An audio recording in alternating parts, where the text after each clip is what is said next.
माँ ज्योतिर्गमय मृत्योर्मा अमृतम गमय।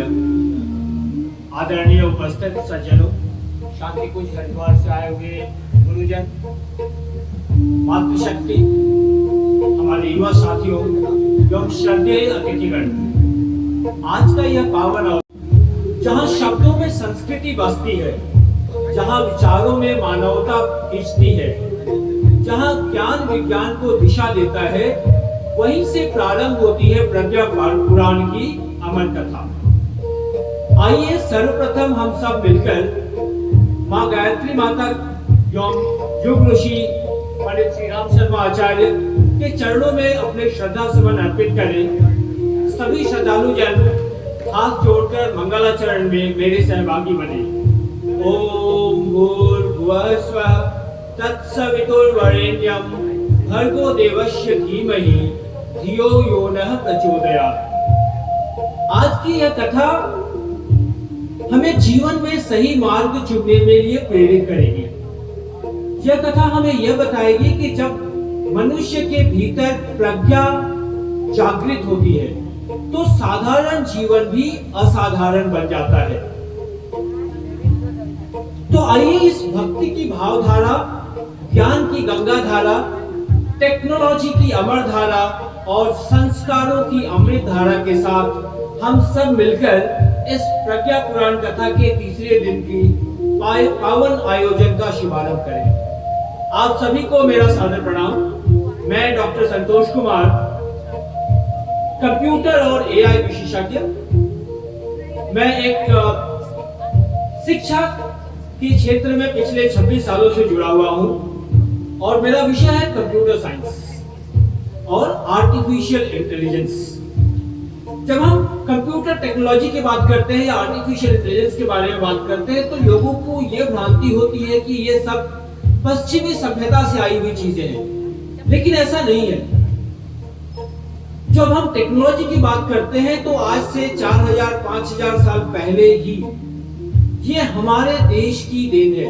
अगर हम अभी के परिवेश में भी देखें तो जितने भी आप बड़ी टेक्नोलॉजिकल कंपनीज देखेंगे, चाहे हम गूगल की बात करें या माइक्रोसॉफ्ट की बात करें, इन सभी कंपनीज के जो हेड है वो हमारे देश के ही हैं। माननीय प्रधानमंत्री नरेंद्र मोदी जब प्रधानमंत्री बनने के बाद जब अमेरिका गए थे तो उन्होंने कहा कि पहले भारत को लोग सांप सपेड़ों का देश मानते थे, लेकिन आज का जो भारत है माउस से खेलता है, इस माउस से खेलता है और हम टेक्नोलॉजी के क्षेत्र में आगे बढ़ते जा रहे हैं। ये टेक्नोलॉजी केवल कंप्यूटर के बारे में ही नहीं है। आप सब लोग मोबाइल यूज करते हैं। सुबह उठने के बाद सबसे पहले हम लोग मोबाइल ही यूज करते हैं। आजकल तो घड़ी का अलार्म भी बंद हो गया, मोबाइल का ही अलार्म होता है और अलार्म बजता है और उसके बाद हम मोबाइल की दुनिया हमारी शुरू हो जाती है। लेकिन बात यह है कि हम उसको किस तरीके से प्रयोग में लाते हैं। भारतीय ज्ञान परंपरा, वेद पुराण और आर्टिफिशियल इंटेलिजेंस, भविष्य की नई दिशा। आज का जो विषय हमारा है भारतीय ज्ञान परंपरा, वेद पुराण और आर्टिफिशियल इंटेलिजेंस, भविष्य की नई दिशा। क्योंकि आने वाला जो कल होने वाला है वो आर्टिफिशियल इंटेलिजेंस, कंप्यूटर टेक्नोलॉजी का होने वाला है। सबसे पहले मैं आपको एक कथा सुनाता हूं, छोटी सी। हजारों वर्ष पहले की बात है। एक बार एक छोटा बालक एक महान ऋषि के आश्रम में पहुंचा। उसकी आंखों में जिज्ञासा थी। उसने ऋषि से पूछा, गुरुदेव ज्ञान क्या है? तो ऋषि मुस्कुराए और उन्होंने बालक का हाथ पकड़ा और उसे प्यार से वो आश्रम के बाहर ले गए। अंधेरी रात थी, आकाश तारों से भरा हुआ था, हल्की हवा चल रही थी। ऋषिवर ने पूछा, वत्स तुम्हें क्या दिखाई दे रहा है? बालक बोला, गुरुदेव मुझे हजारों तारे दिखाई पड़ रहे हैं। तो ऋषिवर मुस्कुराए और बोले, यही जानकारी है। फिर ऋषिवर ने पूछा, क्या तुम जानते हो इन तारों में से कौन सा तारा हमें दिशा दिखाता है? बालक बोला, गुरुदेव मुझे इस बात का ज्ञान नहीं है। तो ऋषि मुस्कुराए और बोले, जब जानकारी दिशा देने लगे, जब जानकारी दिशा देने लगे तो यही हमारे लिए ज्ञान है। तो जब हम बात करते हैं आर्टिफिशियल इंटेलिजेंस के बारे में तो दुनिया भर की जानकारी आपके पास है, लेकिन सबसे बड़ा प्रश्न ये होता है कि क्या केवल जानकारी ही पर्याप्त है? बिल्कुल नहीं। जानकारी तो हमारे पास ढेर सारी है, लेकिन अब उस जानकारी को किस तरीके से प्रयोग में लाते हैं ये हमारे लिए इंपॉर्टेंट होता है। एआई जानकारी दे सकता है लेकिन विवेक नहीं दे सकता। मनुष्य को केवल बुद्धिमान नहीं बल्कि जागृत बनने की जरूरत है। तो अगर हम बात करते हैं गूगल के बारे में, गूगल आपको उत्तर दे सकता है लेकिन जीवन का उद्देश्य गूगल आपको नहीं दे सकता है। एआई जानकारी दे सकता है लेकिन विवेक नहीं दे सकता है। इसलिए किसी भी आर्टिफिशियल इंटेलिजेंस या किसी भी अगर हम इंटरनेट की बात करते हैं तो उसके साथ जो संस्कार होते हैं, जो मानवीय मूल्य होते हैं, जो भावनाएं होती हैं, वो सब कुछ हमारे इंसानी दिमाग से ही आ सकता है। तो यही कारण है कि जब पूरी दुनिया आर्टिफिशियल इंटेलिजेंस के बारे में बात कर रही है तो भारत फिर से विश्व को एक दिशा देने की क्षमता रखता है। हम कल भी विश्वगुरु थे और आज भी विश्वगुरु हैं और कल भी हम विश्वगुरु रहेंगे। जब हम बात करते हैं टेक्नोलॉजी की, जब हम बात करते हैं मस्तिष्क की, जो हमारा मस्तिष्क है, भगवान के द्वारा बनाए गए जितने भी समस्त जीव हैं उनमें क्या है जो इंसान को अलग करता है, जो मनुष्य को अलग करता है? वो है हमारा मस्तिष्क, हमारा दिमाग। अभी हम यहाँ बैठे हुए हैं, अभी हम बैठे बैठे ये सोच सकते हैं कि आज शाम को शायद एसीए स्टेडियम में कोई मैच अभी होने वाला है या शाम को होगा। कुछ लोग फुटबॉल वर्ल्ड कप जो फीफा चल रहा है उसको भी फॉलो कर रहे होंगे। हम इमेजिन कर सकते हैं कि आज का मैच किसके किसके बीच है।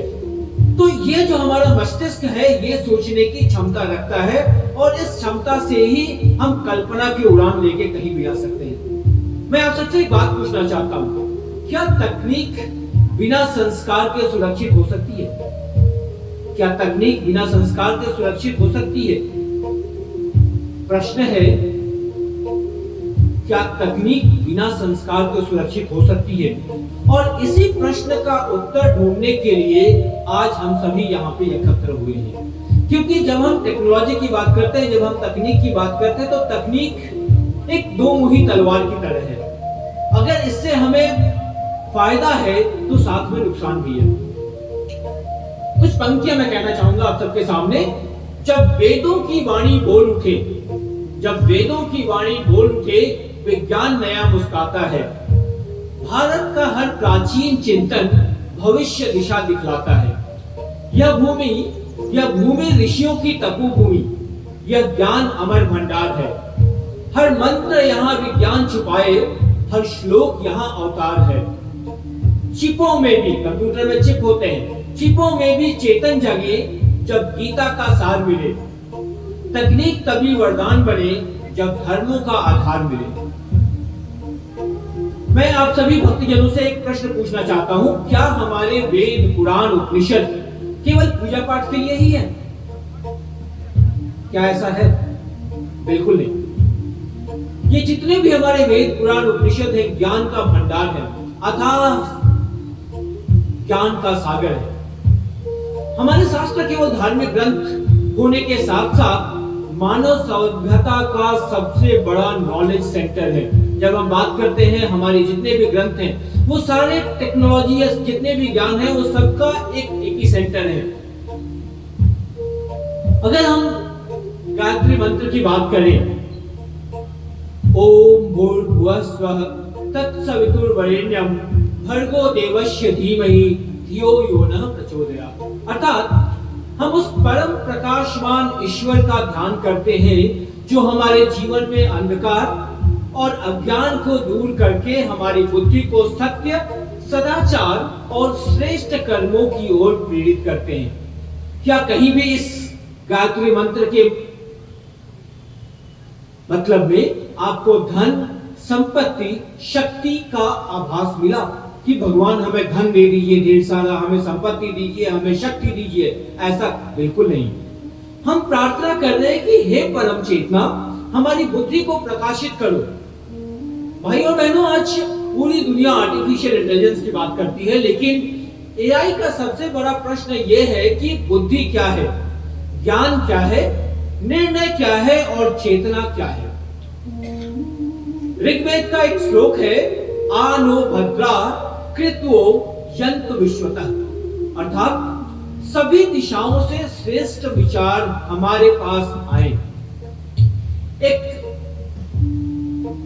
फिल्म आई थी कुछ दिनों पहले, कुछ वर्ष पहले, उसमें जो हीरो थे वो कहते हैं कि ज्ञान हर जगह से मिल रहा होता है, आपके लिए जरूरी क्या है इसमें वो आप ग्रहण करो।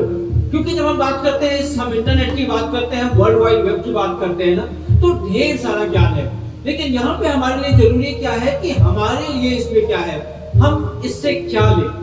तो एआई भी यही करता है। एआई दुनिया भर से जानकारी लेता है, डेटा इकट्ठा करता है, पैटर्न पहचानता है और फिर निर्णय देता है। हमारे ऋषियों ने हजारों वर्ष पहले यही किया था। अभी रांची से कुछ किलोमीटर दूरी पे ही गोंडू में एक सूर्य मंदिर है और अभी इटकी में भी एक नया सूर्य मंदिर बना है। तो जब आप सूर्य मंदिर, आप सभी गए होंगे, और सूर्य मंदिर के बाहर क्या है, बताएं बैठिए, अभी सूर्य मंदिर के बाहर क्या है, भगवान सूर्य के 7 घोड़े हमें दिखाई पड़ते हैं। तो उन 7 घोड़ों का मतलब क्या है वो। साइंस में हम सबने पढ़ा है कि जो सफेद रंग है या सूर्य की जो किरणें हैं वो 7 रंगों से बनी होती हैं। सबने पढ़ा है विद्युत, बैगनी, नीला, हरा, आसमानी, पीला। ये 7 रंग जो है इनसे मिलके ही जो सफेद किरणें हैं ये बनी हुई है। तो हमारी संस्कृति, हमारी सभ्यता, हमारे पुरातन ऋषि मुनियों को ये पहले से पता था कि सूर्य की किरणें 7 रंगों से मिलके बनी होती हैं। तो आज ये राष्ट्र जहां पे हम सूर्य को देवता मानते हैं, यह राष्ट्र प्रकाश का विज्ञान बहुत पहले ही समझ चुका था। हम आज मिल्की वे गैलेक्सी की बात करते हैं, हम 9 ग्रहों की बात करते हैं, पहले ही हम आकाश गंगा के बारे में जानते हैं। कभी भी कोई हवन होता है, हम 9 ग्रह की पूजा करते हैं। मतलब हमारी जो सनातन संस्कृति है, हमें इन चीजों का पहले से ही ज्ञात था। जितने भी हमारे पंचांग हैं, अब आज बैठे ही बता सकते हैं कि आज से 20 साल, 25 साल, 30 साल पहले इस पर्टिकुलर तिथि, इस दिन को कौन सी तिथि पड़ेगी। तो हमारी जो कैलकुलेशन है, हमारी जो गणनाएं हैं, वो बहुत ही ज्यादा एक्यूरेट है।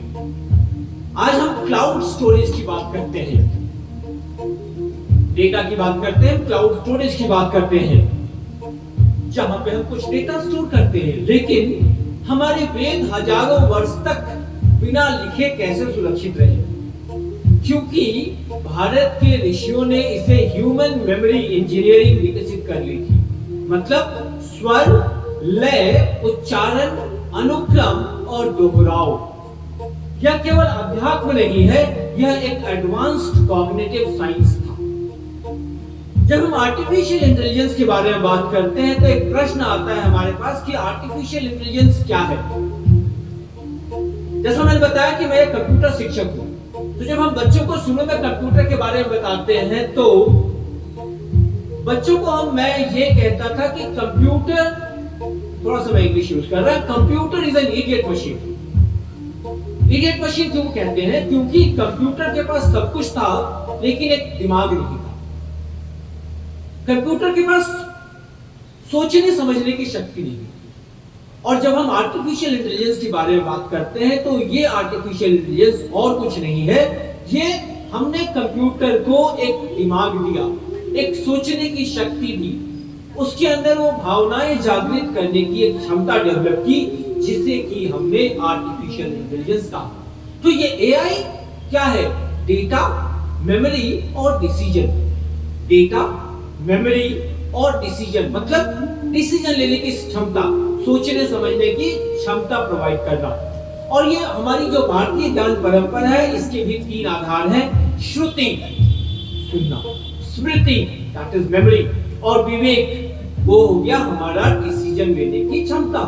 तो अगर हम बात करें हमारी जो संस्कृति है, हमारी जो ज्ञान परंपरा है, ये आर्टिफिशियल इंटेलिजेंस के सभी सिद्धांतों को ध्यान में रखते हुए थी। एआई के पास डेटा है, लेकिन मानव के पास संस्कार है, करुणा है, अनुभव है और चेतना है। एक उदाहरण देना चाहता हूं मैं। जब महर्षि वेदव्यास महाभारत की रचना करने जा रहे थे, तो उन्होंने किसे बनाया, उस ग्रंथ को लिखने की जिम्मेदारी उन्होंने किसे दी? माताएं बैठी हुई इनको बताएंगे आपने। महाभारत वेदव्यास जी ने किन से लिखवाया था? वो गजानन गणेश जी ने कहा कि ठीक है मैं लिखूंगा, लेकिन बिना रुके लिखूंगा। गणेश जी ने कहा मैं बिना रुके लिखूंगा। तो वेदव्यास जी चिंतित हो गए कि ये तो बिना रुके लिखेंगे, कैसे लिखाया जाएगा? तो वेदव्यास जी बोले ठीक है आप लिखे, पर आप बिना समझे नहीं लिखेंगे। तो क्या हो रहा था कि वेदव्यास जी बता रहे थे कथा, गणेश जी जब तक समझते थे उस बात को, तब तक वेदव्यास जी थोड़ा सा विश्राम कर लेते थे। तो आज एआई भी यही करता है, इनपुट लेता है, प्रोसेस करता है, उत्तर देता है। लेकिन एक अंतर है, गणेश जी के पास केवल बुद्धि ही नहीं थी, उनके पास चेतना भी थी। आर्टिफिशियल इंटेलिजेंस के पास उसका अभाव है। हम बात करते हैं आज कई सारी चीजें जो है, जो टेक्नोलॉजी का गलत इस्तेमाल करके समस्याएं आती हैं, क्योंकि चेतना का अभाव है। एक बात मैं आप सभी को बताना चाहूंगा कि हमें टेक्नोलॉजी का या आर्टिफिशियल इंटेलिजेंस का गुलाम नहीं बनना है, उसका सही प्रयोग करना है। हम किसी भी टेक्नोलॉजी के गुलाम हमें नहीं बनना है। हम टेक्नोलॉजी को अपने वश में करें, टेक्नोलॉजी के गुलाम हमें नहीं बनना है। एक और मैं प्रसंग लेना चाहूंगा समुद्र मंथन का। जब समुद्र मंथन हुआ था, यह केवल एक पौराणिक कथा नहीं है, इसे एक हम इनोवेशन प्रोसेस के बारे में बात करते हैं। इनोवेशन मतलब किसी भी चीज का खोज। तो समुद्र मंथन भी एक इनोवेशन प्रोसेस है। पहले क्या निकला था? विष। और ये विष क्या है? समाज को नुकसान पहुंचाने वाली चीजें ही तो विष है। आज जो हम देखते हैं हमारे समाज में काफी सारी कदाचार है। नशा सेवन करते हैं लोग, दुराचार करते हैं, भाई भाई में प्रेम सद्भाव नहीं रहा। तो ये क्या है? ये भी तो विष है जो कि समाज को धीरे धीरे खा रहा है। और उस विष को कैलाशपति भगवान भोलेनाथ ने अपने कंठ में स्थान दिया।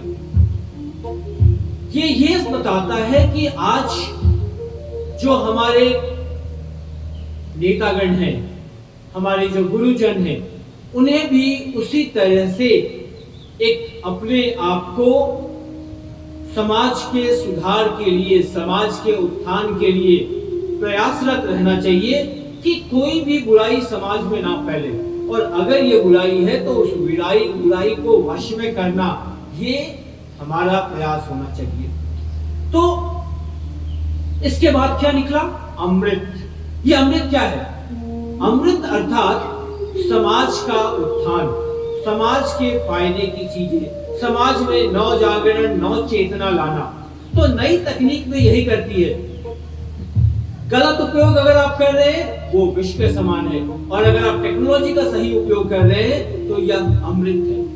तकनीक कभी अच्छी या बुरी नहीं होती है, आप इसका प्रयोग किस तरीके से करते हैं ये मायने रखती है। हम सबको भारत रत्न हमारे भूतपूर्व राष्ट्रपति डॉक्टर APJ कलाम को याद करना चाहिए। डॉक्टर कलाम बहुत ही सामान्य परिवार से आते हुए भारत के राष्ट्रपति, न्यूक्लियर एनर्जी का उन्होंने बहुत ही सही उपयोग किया। अभी कुछ दिनों पहले जब हमने 1998 में पहला अपना न्यूक्लियर टेस्ट किया था, न्यूक्लियर एनर्जी का उपयोग हमने रिसर्च वर्क्स के लिए किया, मेडिसिनल वर्क्स के लिए किया, सही कार्य के लिए हमने न्यूक्लियर एनर्जी का प्रयोग किया। हम एक न्यूक्लियर संपन्न देश हैं, हमें इस बात का गर्व है। लेकिन बहुत सारे ऐसे भी देश हैं, भी आप देख रहे हो हर तरफ युद्ध चल रहा है, कई सारे देशों में युद्ध चल रहा है कुछ दिनों से। हमारे पड़ोस में ही एक देश है जो अपने छोटा सा देश है, छोटी सी न्यूक्लियर पावर है, लेकिन उस पर वो इतना इतराता है। तो ये हमारे ऊपर निर्भर करता है कि हम उस टेक्नोलॉजी का सही उपयोग कैसे करें। हम चाहें तो इस पृथ्वी को स्वर्ग बना सकते हैं और इसी पृथ्वी को हम पाताल लोक की तरफ भी ले जा सकते हैं। हम बात करते हैं ऋषिवर्ग नारद मुनि की। नारायण नारायण। नारद मुनि क्या है? नारद मुनि की अगर हम बात करें तो वो केवल एक नारायण नारायण कहने वाला ऋषि नहीं थे, वो तीनों लोगों के संदेश वाहक हैं। हम देखते हैं आज जी न्यूज है, न्यूज 18 है, इंडिया टीवी है, कई सारे न्यूज चैनल्स हैं। यहाँ की बात वहां, वहां की बात यहाँ, और फिर आप देखते हैं न्यूज चैनल्स पे क्या होता है। तो नारद मुनि यही काम था इनका कि कहां क्या, किस लोक में क्या हो रहा है, इस बात का संवाद करना। स्वर्ग जाते थे, देवताओं से संवाद करते थे, पृथ्वी पर आते थे, राजाओं को दिशा देते थे, पाताल लोक पहुंचते थे और वहां की बातें भी वहां के लोगों को भी समझाते थे। तो अगर हम आज के बारे में बात करें तो नारद मुनि एक यूनिवर्सल कम्युनिकेशन सिस्टम थे। मतलब कि एक जगह से दूसरे जगह किस तरीके से कम्युनिकेशन होना है, ट्रांसफर होना है, ये सारी बातें। जब हम आज इंटरनेट की बात करते हैं, सैटेलाइट की बात करते हैं, वाईफाई की बात करते हैं, क्लाउड नेटवर्क्स की बात करते हैं और ग्लोबल कम्युनिकेशन सिस्टम की बात करते हैं, तो क्या आपने सोचा है कि क्या ये सब कुछ हमारी प्राचीन संस्कृति, हमारी प्राचीन सभ्यता के कम्युनिकेशन साइंस के अद्भुत संकेत मौजूद है या नहीं? कल्पना पहले जन्म लेती है, तकनीक उसके बाद जन्म लेती है। हम कहते हैं, इंग्लिश में एक मुहावरा है, necessity is the mother of invention. मतलब जरूरत पड़ने पे ही वो चीज आती है। तो अगर हमारे ग्रंथों में इन बातों का उल्लेख है, मतलब हमारी संस्कृति में वो चीज था। अगर हमें ये पता है कि राजा दशरथ ने एक शब्दवेदी बाण चलाया था जो कि श्रवण कुमार को लगा था, मतलब उस समय कोई टेक्नोलॉजी था जो कि आवाज की दिशा में काम करती थी, है या नहीं? टेक्नोलॉजी था। हम पुष्पक विमान की बात करते हैं, मतलब हमारा एयरफोर्स भी स्ट्रांग था, हमारे पास कम्युनिकेशन सिस्टम भी था। हम बात करते हैं रडार्स की बात करते हैं, अभी S-400 का हमने ऑपरेशन सिंदूर में काफी देखा था प्रयोग।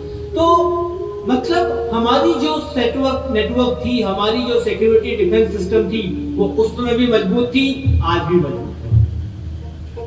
अब जब हम बात करते हैं कि भारत का चेतना आकाश में उड़ने की कल्पना, जैसा मैंने कहा कि बहुत पहले ही देख चुका था। यदि कोई राष्ट्र हजारों वर्ष पहले आकाश में उड़ने की कल्पना कर सकता है, तो क्या वह राष्ट्र भविष्य में तकनीक की दिशा फिर से नहीं दिखा रहा? पतंजलि योग सूत्र के बारे में बात करते हैं और ह्यूमन एल्गोरिदम के बारे में बात करते हैं। आज एआई भी एल्गोरिदम की बात करता है, लेकिन पतंजलि ऋषि हजारों वर्ष पहले मानव मन को समझ चुके थे। योगश्चित वृत्ति निरोधः। योग क्या है? योग आत्मा और परमात्मा के मिलन को ही योग कहते हैं। योग एक माइंड कंट्रोल सिस्टम है। अभी कुछ दिन पहले मैं एक सैम अल्टमैन का एक इंटरव्यू सुन रहा था, वो ओपन एआई के हेड है। उनसे कहा गया क्या कोई ऐसा चीज है जो कि एआई को पता नहीं है लेकिन आपको पता है? तो उन्होंने कहा कि भारतीय सनातन संस्कृति में, भारतीय सभ्यता में आत्मा और परमात्मा का जो योग है वो एआई नहीं बता सकता। तो एआई मशीन लर्निंग करता है, लेकिन योग सेल्फ लर्निंग करता है। आपने कुछ वीडियोस देखे होंगे या आपको पता है कि जब हम योग के बारे में, एआई के बारे में बात करते हैं, तो ये एआई जब तक हम उसे कुछ सिखाएंगे नहीं, बताएंगे नहीं, वो नहीं सीखेगा। लेकिन जब हम योग के बारे में बात करते हैं तो हम बात करते हैं कि हमारी जब कुंडलिनी जागृत होती है तो हम सब कुछ खुद से सीखते हैं। हम उस परम पिता, हमारे जो भगवान है, हमारे परम पिता परमेश्वर, उनसे हमें ज्ञान प्राप्ति होती है। तो हमारे जो प्राचीन ग्रंथ हैं, ये सभी, जैसा मैंने कहा कि ये सभी नॉलेज का एक संयोग है, सब कुछ एक साथ। हम बात करते हैं, रामायण की बात करते हैं। अगर आपको लीडरशिप सीखनी है तो ये लीडरशिप आप रामायण से सीख सकते हैं। रामायण से बड़ा कोई मैनेजमेंट इंस्टीट्यूट नहीं है। आप IIM चले जाएं, लेकिन अगर आपको सही मैनेजमेंट, सही लीडरशिप स्किल सीखनी है, आप राम जी से, भगवान राम से एक सीख सकते हैं कि एक राजा का क्या गुण होना चाहिए, किस तरीके से अपनी प्रजा का ध्यान रखना चाहिए। इसलिए हम आज राम राज्य की बात करते हैं। और भगवान राम तो मुझसे कुछ विशेष तौर से जुड़े हुए हैं। 22 जनवरी 2024 रामलला अपने घर में पधारे थे अयोध्या में, और 21 जनवरी 2024 को मैंने अपना गिनीज वर्ल्ड रिकॉर्ड का जो अभियान था वो मैंने शुरू किया था। 22 जून को 24 घंटे पूरे हुए थे, और फिर 23 जनवरी 2024 को मैंने अपने 48 घंटे का जो सेशन था वो मैंने पूरा किया था। तो भगवान राम का एक विशेष आशीर्वाद मेरे ऊपर रहा है, और भगवान राम एक आदर्श है। इसलिए हम, महात्मा गांधी भी भारत में राम राज्य की स्थापना की बात करते थे। राम भक्त हनुमान की बात करते हैं अगर हम, तो हनुमान जी एक कैपेबिलिटी एनालिसिस की बात करते हैं। कभी भी हनुमान जी ने खुद के ऊपर घमंड नहीं किया, वो हमेशा से अपने आप को रामदूत बताते थे। मतलब आजकल क्या होता है, मंत्री जी हैं लेकिन मंत्री जी से ज्यादा पावर मंत्री जी के PA की होती है ना। तो लेकिन हम बात करते हैं एक ऐसे माहौल की, एक ऐसे परिवेश में जहां पे हम सेवा भाव के साथ आए हैं। माननीय मोदी जी भी अपने आप को राष्ट्र सेवक कहते हैं, हम भी अपने आप को एक सेवक ही समझे, वो बेहतर है। हम एक परिवार में अगर हम बात करते हैं तो हम एक दूसरे की सेवा करते हैं, हम एक राष्ट्र की बात करते हैं तो हम राष्ट्र की सेवा करते हैं, हम भगवान की बात करते हैं तो भगवान की सेवा करते हैं। जब सीता माता की खोज के लिए सबको समुद्र पार करना था तो सब कोई परेशान था, सब लोग परेशान थे कि समुद्र पार कौन जाएगा। सब सोच रहे थे। अब यहाँ पे सबके सामने था कि कौन समुद्र को पार करेगा, लेकिन वृद्ध जांबवंत सबसे एक्सपीरियंस थे वहां पे वो, तो उन्होंने केवल शक्ति नहीं देखा, उन्होंने देखा साहस, धैर्य, निष्ठा, गति और लक्ष्य के प्रति समर्पण। आज बच्चों को मैनेजमेंट इंस्टीट्यूट में इंटरव्यू के लिए क्या सिखाया जाता है? हमारे पास झारखंड में भी कई सारे मैनेजमेंट इंस्टीट्यूट है, एक्साइलर है, कई सारे मैनेजमेंट इंस्टीट्यूट हमारे झारखंड में भी हैं। तो बच्चों को यह सिखाया जाता है कि ऑडियंस को क्या चाहिए, आपके एम्प्लॉयर को क्या चाहिए। तो ये जो स्किल है, स्किल के साथ में कैरेक्टर भी इंपॉर्टेंट होता है। अगर हम आर्टिफिशियल इंटेलिजेंस के बारे में बात करें तो आर्टिफिशियल इंटेलिजेंस में डेटा एनालिसिस के बारे में बात करते हैं। तो जामवंत ने जो किया वह निर्णय केवल डेटा पर आधारित नहीं था, वह विश्वास और अनुभव पर आधारित था। राम सेतु की अगर हम बात करते हैं तो राम सेतु भी केवल एक पत्थरों का पुल नहीं है, वो एक कलेक्टिव इंटेलिजेंस का एक साक्षात उदाहरण है। जब हजारों लोग एक लक्ष्य को लेकर साथ में पूरा करते हैं तो समुद्र भी रास्ता देता है। जहां उद्देश्य बड़ा होता है वहां असंभव भी संभव होता है। और इसके लिए आप याद करें तो एक छोटी सी गिलहरी का योगदान जो था उसे भी भगवान राम ने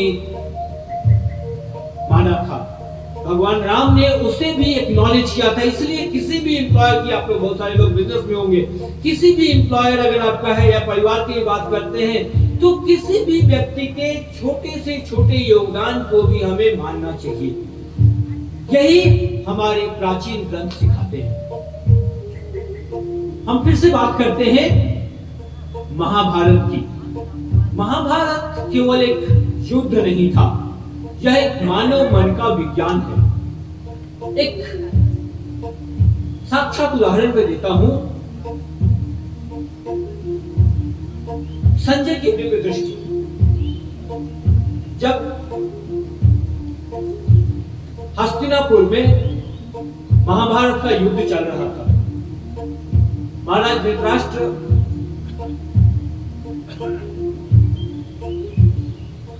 अपने महल में थे।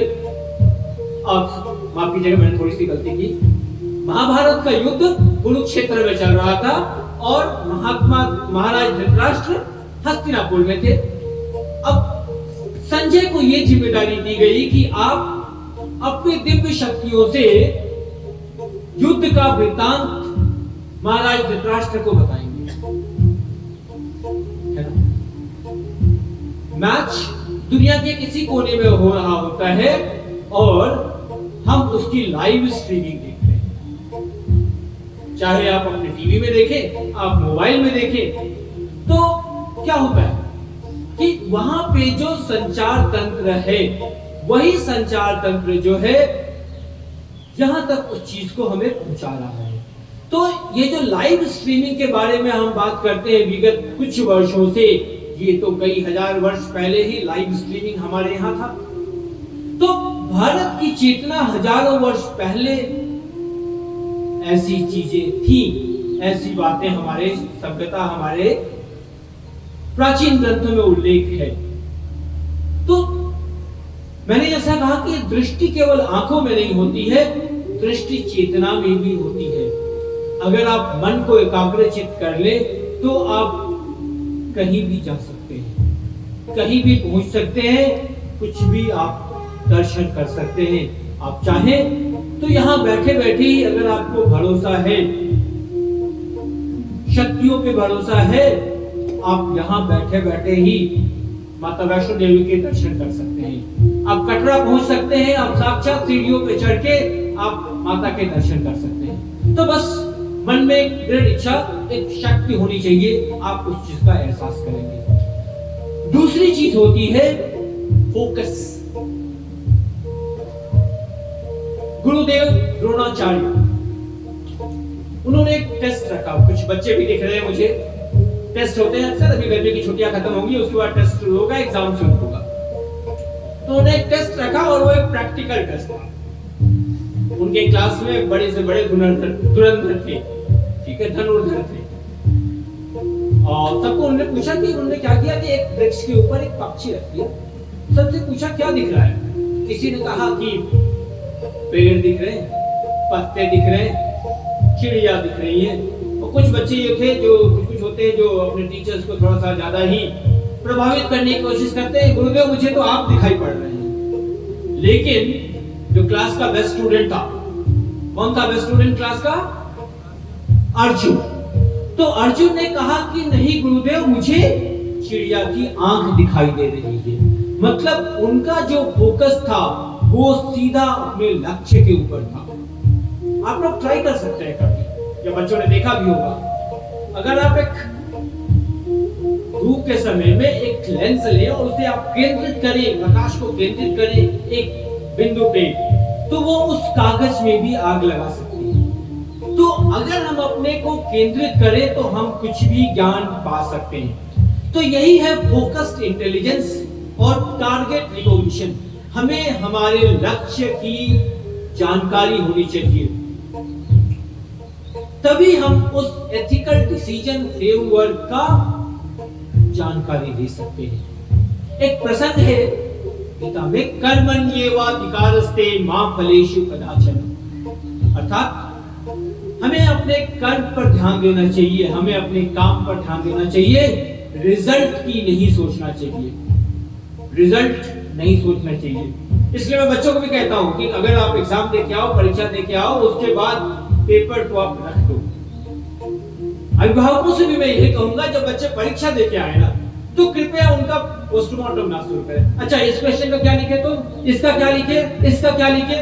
नहीं, बच्चा ऑलरेडी एग्जाम दे के आया हुआ है, उसे अगले एग्जाम के लिए प्रेरित करिए, ना कि जो एग्जाम वो दे के आया है उसके लिए आप फिर से उसे, तो बेचारा 3 घंटे तो पहले ही एग्जाम दे के आया, उसके बाद फिर से आप उसका, तो ऐसा नहीं करना चाहिए।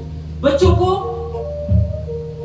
परीक्षा में अंक जो भी आए ना आए, मानवीय मूल्य वो ज्यादा जरूरी है, भावनाएं जरूरी है।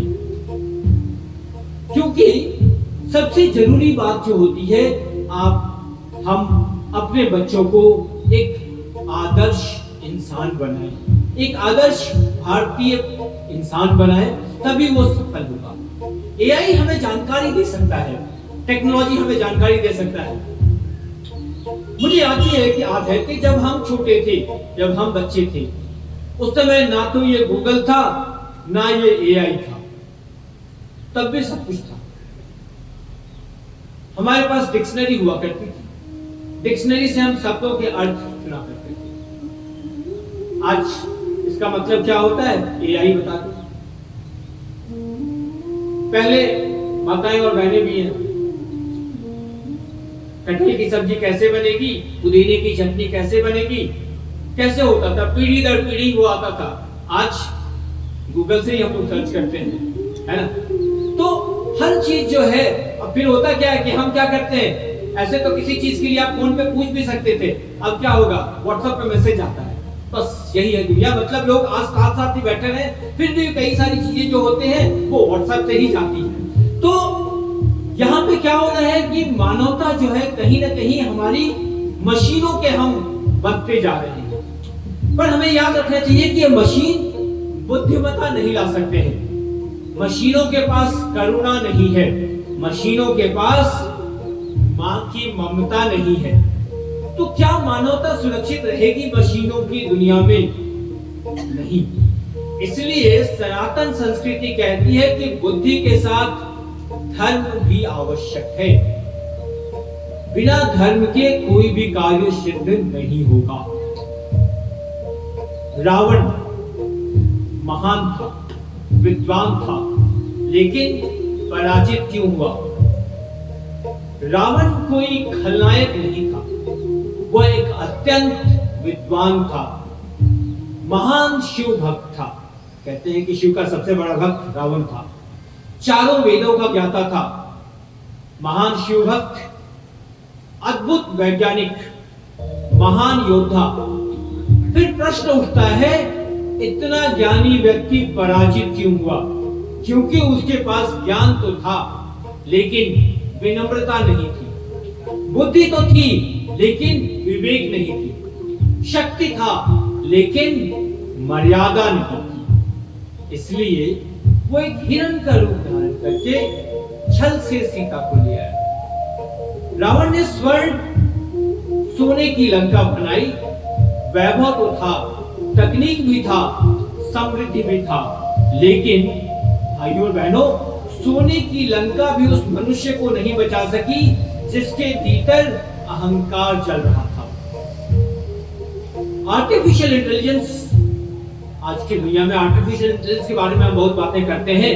मशीनें पहले से भी अधिक इंटेलिजेंट होती जा रही हैं, लेकिन सबसे बड़ा प्रश्न यह है कि क्या मशीनें इतनी इंटेलिजेंट होंगी?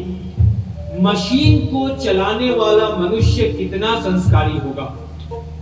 यदि बुद्धि के साथ धर्म ना हो तो बुद्धि विनाश बन जाती है। हम बात करते हैं, आज आप में से बहुत सारे लोगों ने डीप फेक के बारे में सुना है, डीप फेक के बारे में सुना होगा। अब ये डीप फेक क्या होता है? मतलब कि इम्पर्सनेट करते हैं, मतलब कि मैं या किसी दूसरे की छवि से दूसरा कुछ जिसका उन्होंने कभी उल्लेख ही नहीं किया हुआ है। झूठी तस्वीरें बन जाती हैं, झूठे आवाज बन सकते हैं। तो प्रश्न तकनीक का नहीं है, प्रश्न चरित्र का है। आप उसे अच्छे कार्य के लिए प्रयोग में ला रहे हैं, आप उसे गलत चीजों के लिए प्रयोग में ला रहे हैं। मैंने फिर से वही कहा, टेक्नोलॉजी भगवान राम के पास भी थी, टेक्नोलॉजी रावण के पास भी थी। राम जी ने या उसी टेक्नोलॉजी का प्रयोग करके पूरी वानर सेना के साथ समुद्र पे रास्ता बना। उसी टेक्नोलॉजी का प्रयोग करके रावण ने अपने आप को हिरण में बदला। तो किसका टेक्नोलॉजी ज्यादा कारगर? तो ये हमारे लिए ध्यान रखना है कि हमारे लिए क्या सही है, जन कल्याण में क्या सही है। इतिहास बताता है हमें कि अहंकार कुछ समय के लिए जीत सकता है, लेकिन अंत में विजय मर्यादा की ही होती है। मैं हमेशा कहता हूं कि जब भी हम कंप्यूटर के बारे में बात करते हैं तो यह हमें ज्ञात होना चाहिए कि इंसान ने कंप्यूटर को बनाया है, कंप्यूटर ने इंसान को नहीं बनाया है। इसलिए कभी भी कंप्यूटर या टेक्नोलॉजी को अपने ऊपर हावी नहीं होने देना चाहिए। एआई सीखिए, आप तकनीक सीखिए, किसी ने मना नहीं किया है, आधुनिक बनिए, लेकिन इस आधुनिकता के दौर में अपने भीतर के राम को मत खोइए, अपने भीतर के राम को मत खोइए।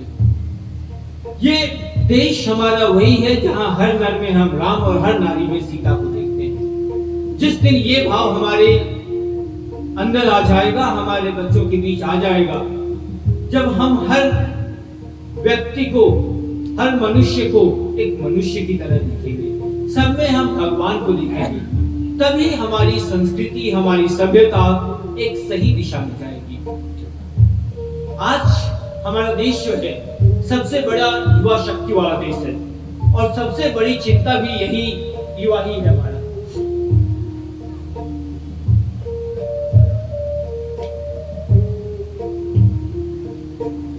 आप में से कितने लोग मोबाइल प्रयोग करते हैं? कृपया हाथ उठाएं।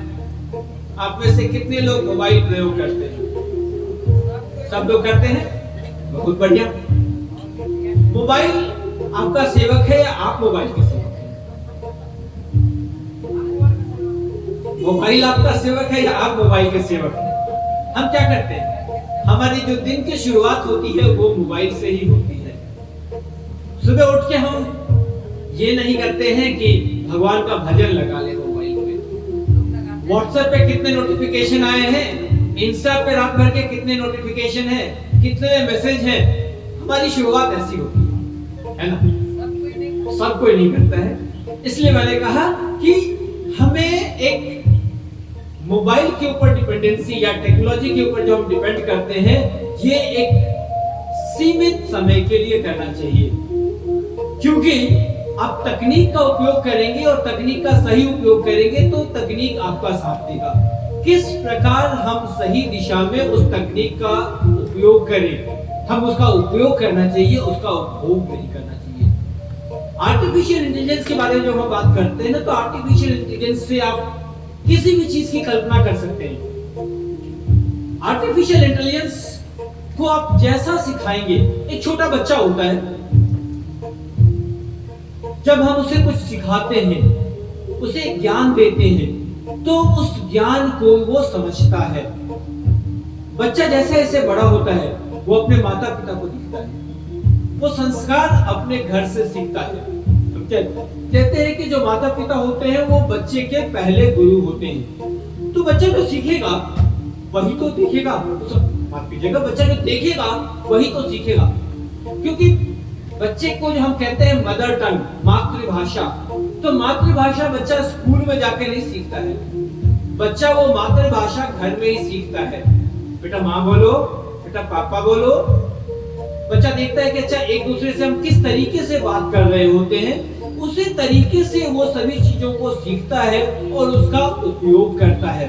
तो कभी भी जब हम बात करें संस्कारों की, तो उस संस्कार को हम घर से ही देते हैं, हमारे घर से ही असली संस्कार शुरू होते हैं। स्वामी विवेकानंद ने कहा था, उठो, जागो और तब तक मत रुको जब तक लक्ष्य प्राप्त ना हो। उठो, जागो और तब तक मत रुको जब तक आपका लक्ष्य प्राप्त ना हो। इसलिए हमें अपना लक्ष्य बड़ा रखना चाहिए। हमें यह कोशिश करनी चाहिए कि हम अपने टारगेट्स खुद से डिसाइड करें। बच्चों से मैं कहना यही चाहूंगा कि आप अपने टारगेट्स डिसाइड करो कि हमें कितने मार्क्स चाहिए, हमें क्या चाहिए, हमें यह काम कितने दिन में करना है, इस काम को हम कितने दिनों में पूरा करेंगे। तो जब आप अपना टारगेट खुद से डिसाइड करेंगे तो आप अपने उस कार्य को सही समय में पूरा कर पाएंगे।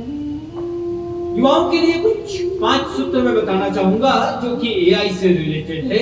आप एआई सीखो, नई तकनीक भी सीखो, लेकिन अपनी संस्कृति को मत भूलो। माता पिता का सम्मान करो और सबसे बड़ी चीज, तकनीक को मानवता के लिए उपयोग करो। एआई आपको सफल बना सकता है, लेकिन संस्कार ही आपको महान बना सकते हैं। भाइयों बहनों, आज पूरी दुनिया आर्टिफिशियल इंटेलिजेंस की ओर बढ़ रही है।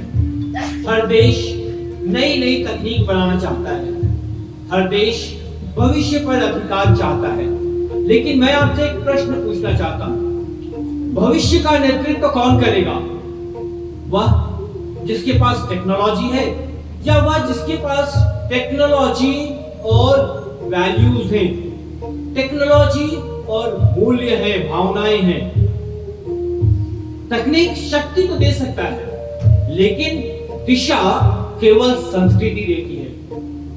हमारा देश भारत केवल एक देश नहीं है, भारत एक चेतना है, भारत एक संस्कृति है। भारत दुनिया को टेक्नोलॉजी देता है, लेकिन भारत की असली टेक्नोलॉजी स्पिरिचुअलिटी है, सनातन संस्कृति है। आज आर्टिफिशियल इंटेलिजेंस दुनिया को जोड़ रहा है, लेकिन दुनिया को जोड़ने का विचार विश्व को किसने दिया? हजारों वर्ष पहले हमने दिया। आज विश्व में क्वांटम फिजिक्स की बात होती है, सब कुछ एनर्जी है।